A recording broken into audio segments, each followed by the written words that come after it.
Corey, to bounce the ball back into your court here, with your experience in data analytics, what I'd be interested to get your views on is coming out of Callbi, those insights. At what level do they become business intelligence? Because I think that's really your forte, isn't it? So how do you differentiate between operational insights and business intelligence?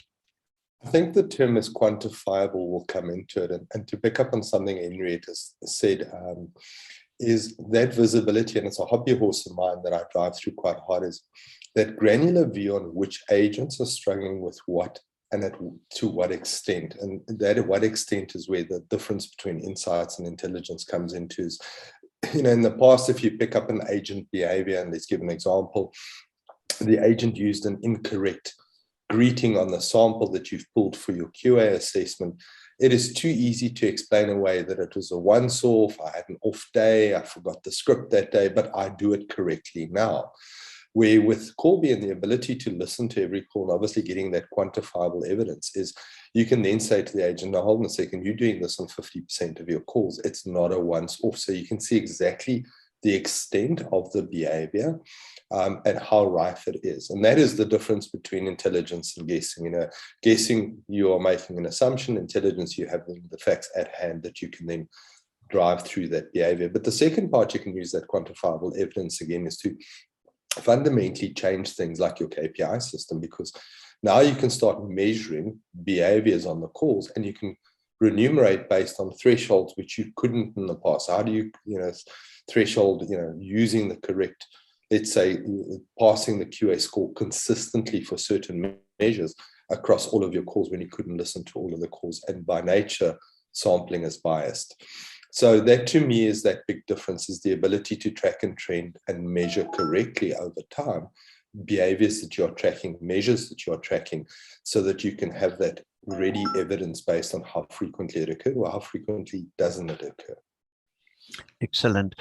Corey, also from your perspective, now with almost 80 customers using Callbi, have you had any practical experience or case study where insights coming out of the call center have reached the boardroom with tactical, strategic implications? Sure, lots of examples, Rod, but I'm trying to think of one that could be very appropriate. Is one of our debt collection clients, in a very early conversation with them, and it happened in training, the word voicemail popped up on one of their word clouds, and it happened to be their promise to pay word cloud, and it was a most unusual occurrence to say, why does word voicemail pop up on a word cloud that is for, where you've had a payment conversation with the client? It turns out that agents were skewing metrics by wrapping their voicemail calls as promise to pay calls to skew their KPI.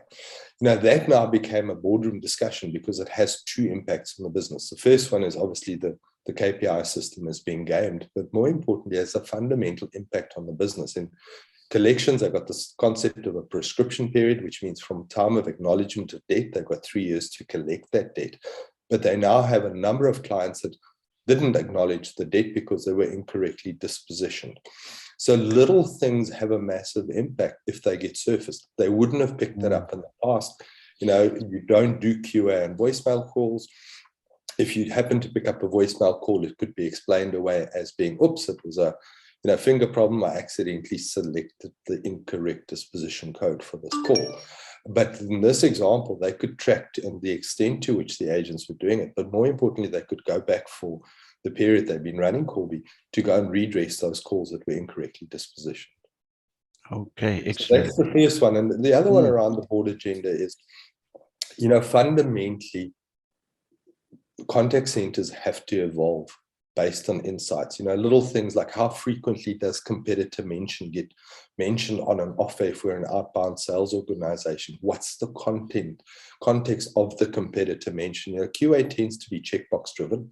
These are the checkboxes I'm listening to, and everything else on the conversation, you almost become biased to, and you don't listen to it. It's cognitive dissonance. We don't listen to the things we are scoring.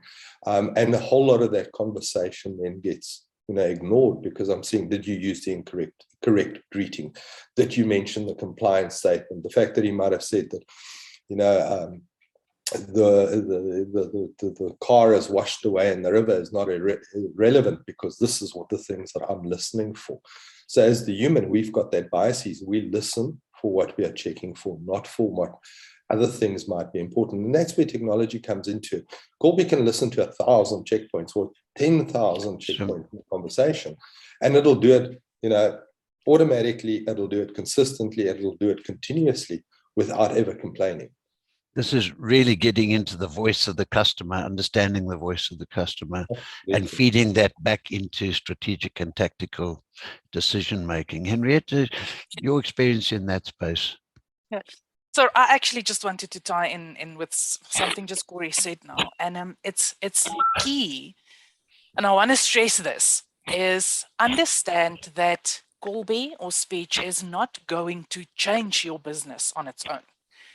Callbi is giving you access to those insights. It helps you with what it is. It gives you the intelligence. It highlights the things. But key is that don't expect that now that I've got Callbi, all of a sudden, wow, my business transforms. There is now the next step of saying, what do I do with all of this? Now I have access to understand competitor mentions. I have access to see where agents are jippoing the system. I've got access to see where my sales are failing. What am I doing with it? And that is a key fundamental step for where you will actually see value realization. I think a lot of times, and I'm quite passionate about it, because people are so excited and it's a brilliant tool and I'm excited. And then you get this tool, you start writing queries, and then the question comes up, but what now? I've got the queries, but my business is not changing. There's a key thing around thinking and planning and saying, how do I operationalize? And what is my process now that I've got this? Gone through the process, I've built my queries, I've got my dashboards. How do I now implement this to make sure that it becomes sustainable? And how do I track that there is improvement? So I just wanted to touch on that because I think that's a very important point, because I think what you've highlighted there is that Callbi gives us quantifiable insights, not just insights, quantifiable. We've had 10,000 of this or 5,000 of this product mention or whatever. And it's using those quantifiable insights to drive policy changes, procedural changes, process changes, training changes. And that goes back to where insights become business intelligence. And I often say it when I do the presentations is, by not listening to the whole conversation, we're not getting the whole picture. And that to me is the intelligence part, is you actually need that whole picture to make those informed decisions.